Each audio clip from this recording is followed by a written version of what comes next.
आज की इस सभा में पधारे हुए हमारे मुख्य अतिथि बहन जी कमलेश ठाकुर जी, एमएलए देहरा। बहन जी, हमें बहुत खुशी है, हम दिल से आपके आभारी हैं कि आपने हमारा निमंत्रण स्वीकार किया और आप आज हमारे बीच यहाँ पहुँची हैं। इसके लिए हम सभी की तरफ से दिल से आपका शुक्रिया है। मैं प्रजापिता ब्रह्मा कुमारी ईश्वरीय विश्वविद्यालय देहरा की तरफ से तथा समस्त मानगढ़ वासियों की तरफ से आपका आज इस कार्यक्रम में पहुंचने के लिए दिल से स्वागत करते हैं, अभिनंदन करते हैं, अभिवादन करते हैं। हमारे बीच हमारे आदरणीय राजयोगिनी दीदी कमलेश जी बैठे हैं। दीदी जी पिछले 40 वर्षों से प्रजापिता ब्रह्मा कुमारी ईश्वरीय विश्वविद्यालय में अपनी सेवाएं दे रहे हैं। वर्तमान समय वे देहरा सेवा केंद्र के इंचार्ज हैं।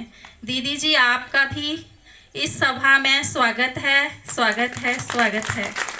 और साथ ही हमारे सुलक्षणा दीदी जी जो स्पेशल बैजनाथ से आए हैं। दीदी भी लगभग 45 वर्षों से इस ईश्वरीय विश्वविद्यालय में अपनी समर्पित रूप से सेवाएं दे रही हैं। दीदी जी, आपका भी यहाँ इस कार्यक्रम में पहुँचने के लिए दिल से स्वागत है, अभिनंदन है। हमारे बीच यहाँ पे CHO की 2 बहनें बैठी हुई हैं, कम्युनिटी हेल्थ ऑफिसर हेल्थ बैठे हुए हैं, इनका भी दिल से अभिनंदन है, अभिवादन है। और आप सभी श्रोतागण, है ना, हम आपको कैसे भूल सकते हैं। आपकी उपस्थिति ही तो इस कार्यक्रम की सच्ची शोभा है। आपका आगमन ही इस कार्यक्रम की सफलता है। आप सभी माताएं, बहनें, बच्चों, भाइयों सबका दिल से इस कार्यक्रम में स्वागत है, अभिनंदन है, अभिवादन है। ओम शांति। ओम शांति। हमारी शिवानी बहन जी का भी दिल से, हृदय की गहराइयों से स्वागत है, स्वागत है। ये शिवानी बहन जी इसी घर की बेटी है। और आज नारी शक्ति का स्वागत है, सम्मान है। आप विभूतियों का स्वयं प्रभु करते गुणगान है। आज नारी शक्ति का स्वागत है, सम्मान है। आप विभूतियों का स्वयं प्रभु करते गुणगान है। आज नारी शक्ति का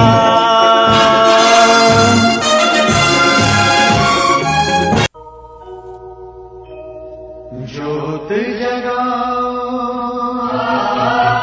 ज्योत जगाओ, विश्व शांति की ज्योत जगाओ।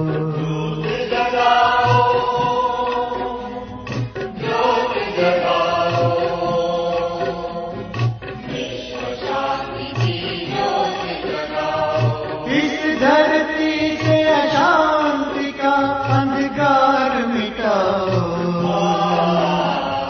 ज्योति जगाओ, ज्योति जगाओ,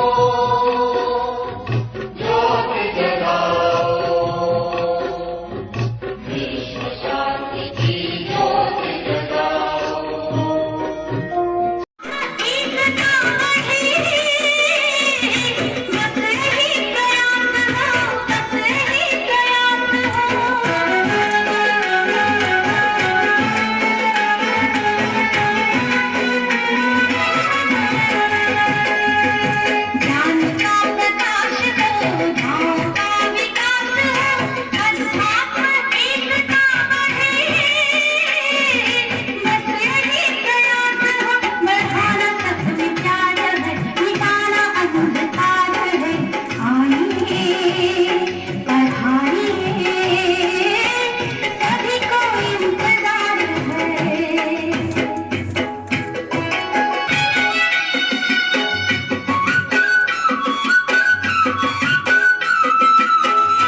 बहनें जिनको हम दीदियाँ बोलते हैं और भाई, और इसके साथ साथ में यहाँ पर उपस्थित हमारी बहनें और भाई जो कि इस कार्यक्रम की शोभा बढ़ा रहे हैं, यहाँ पर उपस्थित ये हेल्थ से जो 2 बेटियां आई हैं इनका भी, और सबसे ज़्यादा मैं बधाई और धन्यवाद करती हूँ इस घर का,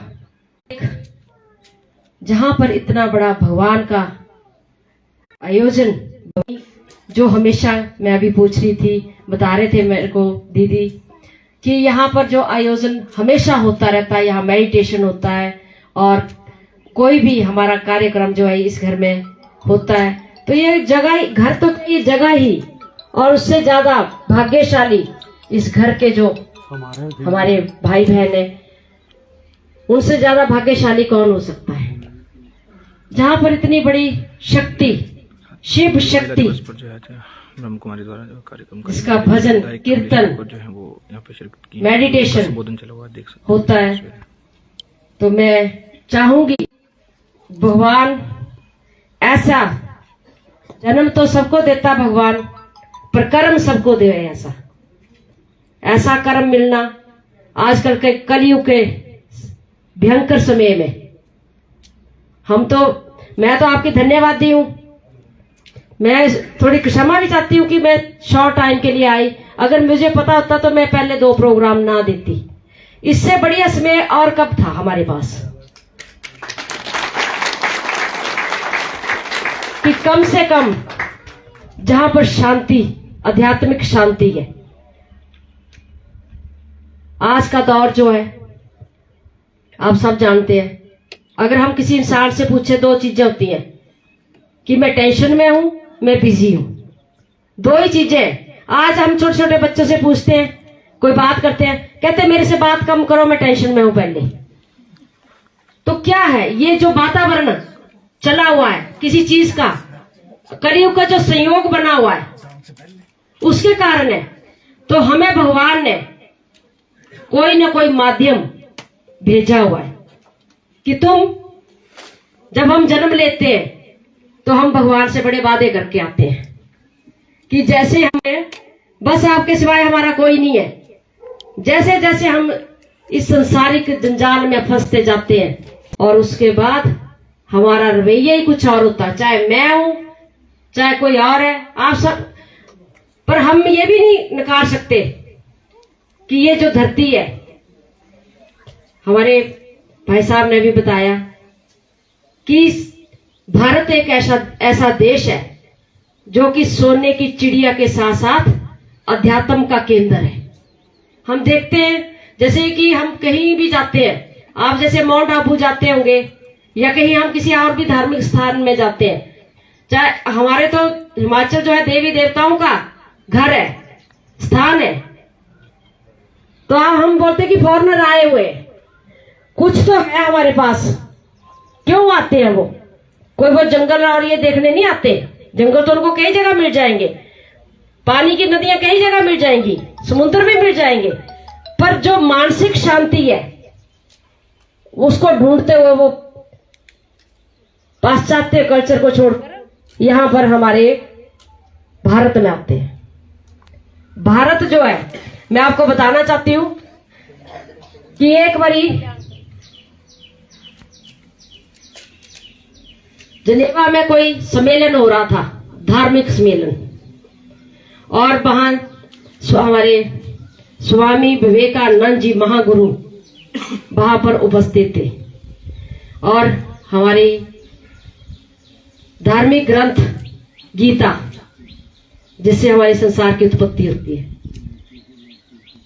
और गीता को सारे ग्रंथों से नीचे रखा गया। तो वहां सम्मेलन में किसी ने बात उठाई कि आप अपनी संस्कृति का, आप अपने धर्म का, आप अपने अध्यात्म का बहुत प्रचार करते हैं, गीता तो सबसे नहीं। तो स्वामी विवेकानंद जी ने जवाब दिया कि ये वो गीता है, ये वो गीता ग्रंथ नहीं है, गीता एक शक्ति है जिससे कि सारे धर्म उत्पन्न हुए। ये जो ऊपर ग्रंथ रखे गए हैं, इसका मतलब कि रूट जो है हमारी गीता है। तो मैं आज मैं आपका धन्यवाद करती हूँ कि ज्यादा नहीं तो 24 घंटे में भगवान के पास मेरी 1 मिनट का जो 100वां हिस्सा होगा, उसकी हाजिरी मेरी भी यहाँ आपने भगवान के आगे लगवा दी।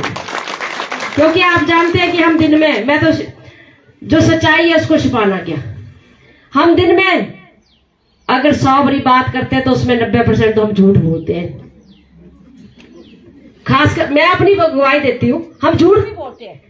तो हमारे से ज्यादा इस तरफ आने की किसको जरूरत है? सबसे पहले हमें वाणी की जरूरत है। कहते हैं कि हम एक उंगली किसी की तरफ उठाते हैं तो 4 तो हमारी तरफ आती है। हम भगवान से प्रार्थना करते हैं कि भगवान अपने चरणों की तरफ खींच, हमें जो कर्म दिया ये भी कर्म है हमारा। भगवान ने कर्म दिया, कर्मों का हिसाब तो हमारे को देना पड़ेगा, क्योंकि हम ऐसे लिखवा के आए हुए पीछे से।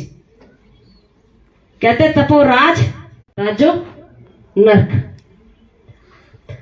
तो भगवान ने पता नहीं किसके कर्मों से, किस धरती की इससे कौन सी धरती के किस कहां का हमने अन्न खाया होगा, तब हम आज यहाँ पहुंचे। कहां का हमने पानी पिया होगा, तपस्वी जगह का। हमारे ऐसे कर्म नहीं थे, पर पता नहीं किसके आशीर्वाद थे। कहते बूंद बूंद से घट भरे, तो पता नहीं किसके आशीर्वादों से हम यहां पहुंचे। हम यही भगवान से प्रार्थना करते हैं कि भगवान अगर हम किसी का अच्छा ना करें तो बुरा करने की सोच भी मत हमें देना। और जो हमें कर्म दिया भगवान, गीता में सारा लिखा हुआ है। गीता में लिखा कि कर्म के साथ साथ भगवान की शरण को भी याद रखना पड़ता है। तो मैं तो अपनी बताती हूँ कि सुबह मैं आज ही बता रही थी कि 6 बजे से उठी थी मैंने अपनी स्पीच पढ़नी थी। मुझे स्पीच पढ़ने का टाइम नहीं मिला। आंखें तो बंद करते हैं हम भी 5-7 मिनट की, चलो कहीं लगे ध्यान, पर वो ध्यान में जो ऐसी फाइलें घूमती है ना कि फिर हम वहीं के वहीं चले जाते हैं। और भगवान बोलता कि इसी कर्म को करते हुए मुझे याद रखो, पर वो हम नहीं रख पा रहे। मैं आपसे सबसे अनुरोध करूंगी कि हमारी भी हाजिरी आप लगवा दिया करो भगवान के आगे। और मैंने शब्दों के साथ आपका यहाँ पर उपस्थित, थोड़ा सा बिजी शेड्यूल है। अगर मैंने पहले बता चुकी कि अगर मुझे पता होता कि इस तरह का जहां पर शांति, जन जन का कल्याण करे तू शिव की शक्ति है नारी। जन जन का कल्याण करे तू शिव की शक्ति है नारी। प्रदान देवी सृष्टि सारी, प्रदान देवी सृष्टि सारी, नारी की आभारी। जन जन का कल्याण करे तू शिव की शक्ति है नारी। जन जन का कल्याण करे तू शिव की शक्ति है नारी। शिव की शक्ति है नारी।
मार्च को हम इस दिन को अंतर्राष्ट्रीय महिला दिवस के रूप में मनाते हैं। तो आज हम मैक्सिमम यहाँ पर सभी महिलाएं ही एकत्रित हैं, तो आज के दिन को हम बहुत ही खुशी और उत्साह के साथ मनाएंगे। तो और मैं धन्यवाद करती हूँ कि आज हमें जो है यहाँ पे इस मंच के दौरान हमें अपनी बात रखने का मौका दिया गया, क्योंकि एक महिला है जो जैसे कि महिला जो है, महिला से ही परिवार है, सबसे पहली बात, ठीक है। तो अगर महिला स्वस्थ है तो परिवार स्वस्थ है, और परिवार स्वस्थ है तो पूरा का पूरा समाज स्वस्थ है। अगर महिला ही बीमार है तो आप सोचिए कि समाज का किस तरह से हम ख्याल रख पाएंगे या अपने परिवार का किस तरह से ख्याल रख पाएंगे। तरफ वातावरण भी उसके अनुकूल ही होता है। भले मेरे साथ किसी भी प्रकार का व्यक्ति है, मैं कई बार हम कहते हैं हमारे गांव का माहौल अच्छा नहीं है, यहाँ तक हम कहते हैं हमारे घर का माहौल वातावरण अच्छा नहीं है। अच्छा, घर का वातावरण अच्छा नहीं है, समाज का वातावरण अच्छा नहीं है, मेरा वातावरण कैसा है फिर? मेरा पर्सनल अपना, अगर मेरा पर्सनल अपना वातावरण अच्छा है ना, तो मैं अपने परिवार को अच्छा बना सकती हूँ या नहीं? बना सकती है। तो मैं अपने वातावरण को तो ठीक रखूं। वातावरण बना मनोबल। जब मेरी अवस्था अच्छी होगी, स्थिति अच्छी होगी ना, तो घर में कैसे भी हलचल वाले लोग होंगे, मैं उनको भी अपने प्रभाव के द्वारा ठीक कर सकती हूँ।